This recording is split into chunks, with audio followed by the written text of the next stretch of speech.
With almost exactly 1 year until the 2026 Men's World Cup, I've started to think about the best 11 from many countries around the world, and how they would stack up against one another.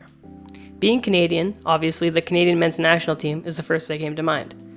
And amidst the 2025 Gold Cup, I thought it would be a great time to look at the best 11 for the Canadian national team in my opinion.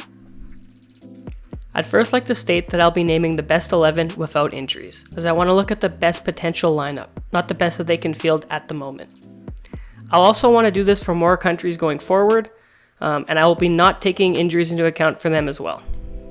With that being said, I will make reference to the injury and how the team is lining up in their absence, but without further ado, let's look at the best 11 for 2025 for Canada. The starting goalkeeper is currently a tight race for the Canadian men's national team, as Maxime Crépeau and Dayne St. Clair are currently both starting games for Canada. St. Clair has a total of 14 total caps, and Crépeau has a total of 25 caps. Today, I'd give the edge to Crépeau, as he looks more confident in net, and overall, I believe he has performed much better for Canada. However, it is significant to point out that Crépeau is a few years older than St. Clair, and perhaps in the next few years could potentially start to decline, as he is 31 and St. Clair is 28. Another option in goal for Canada could be Tom McGill, and it could be in the not too distant future, as he was recently called up and it seems to have had a respectable year on loan at MK Dons from Brighton. Unlike in goal, the right back position is a lot more open shut, as Alistair Johnston is currently the best right back for Canada. Alistair Johnston has enjoyed 2 strong seasons for Celtic, and at only 26 years old, he seems poised to hold down the right back position for many more years to come. With that being said, however, Nico Segura's performances so far at the 2025 Gold Cup have been very encouraging, as the 21-year-old has slowly started to carve out a role with the team. Segura is currently playing for Hajduk Split in Croatia, but with a rumored move to Atalanta in the works, he could be a very intriguing option in the near future at either right back or at midfield, as he plays both at club level. Centre back has historically been a position of weakness for Canada, as until very recently, they have both lacked depth and top-end talent at the position. However, since qualifying for the 2022 World Cup and a strong 2024 Copa America, the position has become one of a strength. At full health, the best centre-back pairing is Moise Bombito of Nice and Derek Cornelius of Marseille. Bombito burst onto the scene ahead of the 2024 Copa America and has now become a mainstay under Jesse Marsch. And at 25 years old, he has a chance to become one of Canada's top defenders of all time, if he remains healthy. Cornelius, on the other hand, has been around the Canadian national team much longer, however, is only 27 years old. He made his Canada debut in 2018, but up and down play and injuries has meant he has not always been in the squad. However, his 2 seasons in Malmo from 2023 to 2024 and his last season at Marseille has made him near irreplaceable for Canada.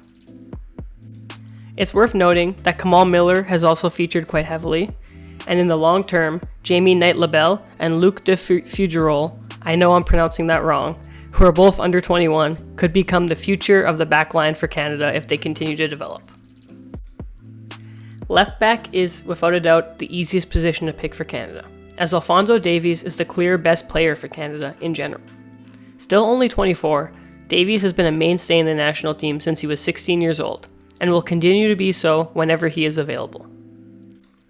The key word being when available. It is worth noting that availability is starting to become a concern for Davies, as he has struggled with injuries, and especially lower body injuries the last few seasons, and is currently out with a torn ACL.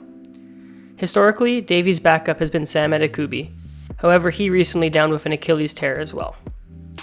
Realistically, without Davies and Adekubi, Alistair Johnston would likely slide to the left side, as he has in games past, and Segura would slide into the starting right back position. However, in the case of a best 11, Alphonso Davies is without a doubt the left back for Canada. In midfield, Stefan Eustáquio is a clear and obvious first selection, as the 28-year-old has 50 total caps for Canada since 2019 and has been a strong contributor for Porto since 2022. While he is currently playing in the Club World Cup and not at the Gold Cup, he is certainly Canada's best midfielder. In the second midfield spot, I currently have Ismaël Koné. Koné is 23 years old and currently plays his club football at Stade Rennes on loan from Marseille. Koné has the potential to be a star for Canada, as his size and skill is evident. However, I would argue he still has not put it all together. When he wants to be, he can be a real handful for defenders to deal with, but he's inconsistent, and there are other midfielders that could easily take his spot if he's not careful. The first is Mathieu Choinière, who is currently 26 years old and playing his football at Grasshopper in Switzerland. Choinière being 3 years older does not help him in the long term versus Koné, but he plays a much safer style of football and is a real set-piece artist for Canada. The second midfielder I want to mention is Nathan Saliba. Saliba is just 21 years old, and in 5 total appearances for Canada, already has 2 goals from midfield. The ex-CF Montreal man has recently moved to Anderlecht, so depending on how this season goes, he feels like the most likely candidate to take that second midfield spot if Koné was to lose that position. Both left and right wing for Canada have been in rotation recently, and which side each player plays in has as well. At right wing, I would start Tajon Buchanan, as a 26-year-old Villarreal man provides the most consistent attacking threat on a game-to-game basis for me. While he has struggled with injuries and has been in and out of favor at club level, he appears to have turned a corner recently, and depending on where he plays his club football next year, he could end up in excellent form by the 2026 World Cup. The left wing spot for me is between Jacob Schaffelberg and Ali Ahmed. I think I have to pick Schaffelberg here, however, Ali Ahmed has really impressed me in his recent matches for Canada, and an unfortunate ankle injury cut his Gold Cup short, which had started very strong. Schaffelberg, who is still only 25, has played 26 total matches for Canada and already has 6 goals. He's been a quality performer for his club side Nashville and for Canada. However, I think his top-end ceiling might not be as high as Ali Ahmed or even Jayden Nelson. Jayden Nelson, who's 22 years old, is playing for Vancouver Whitecaps, and after a few seasons at Rosenborg and an unsuccessful loan at Ulm, seems to have turned a corner.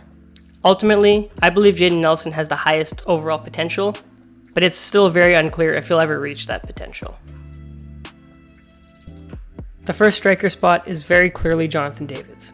David, still only 25 years old, has played 66 total matches for Canada and is their all-time leading goal scorer with 35 goals. He's had a tremendous 5 years at Lille, and while Juventus is favoured to sign David, it is still unclear where he will end up for the 2025-2026 season. However, I highly doubt where he ends up would change his status as Canada's number 1 attacking option. For many years, the pairing of Jonathan David and Kyle Larin has been the go-to attacking duo. And while Larin will still feature, the 30-year-old will not be in my 2025 Best 11.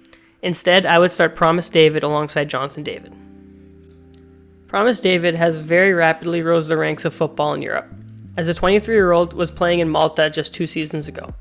A tremendous 2024-2025 season for Union SG in Belgium has led to this chance with the Canadian national team, and in 3 caps, he already has 2 goals. The 2 Davids for me provide a nice mixture of athleticism, size, and skill, and they have the potential to be a really strong pairing for the future. It's worth noting that Daniel Jebbison has tremendous potential at striker. However, his lack of first-team football keeps him on the bench for me, and until he starts to break through into the first team at club level, he really won't have a chance of being anything more than a super sub or bench option for Team Canada. There are some players like Liam Miller and Theo Corbianu that have been out with injury and have fallen out of form at club level, and they would have likely been in the mix for Canada, however their future feels a lot more in doubt than the others I've mentioned earlier. That's my best 11 for Team Canada. I think the Canadian national team has a huge ceiling, and if they continue to develop at grassroots levels, even more high-end talent can make its way over to Europe. If there's another nation you'd like to see a best 11 of, let me know in the comments below.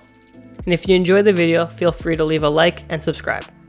I hope everyone has a great day, and thanks for watching.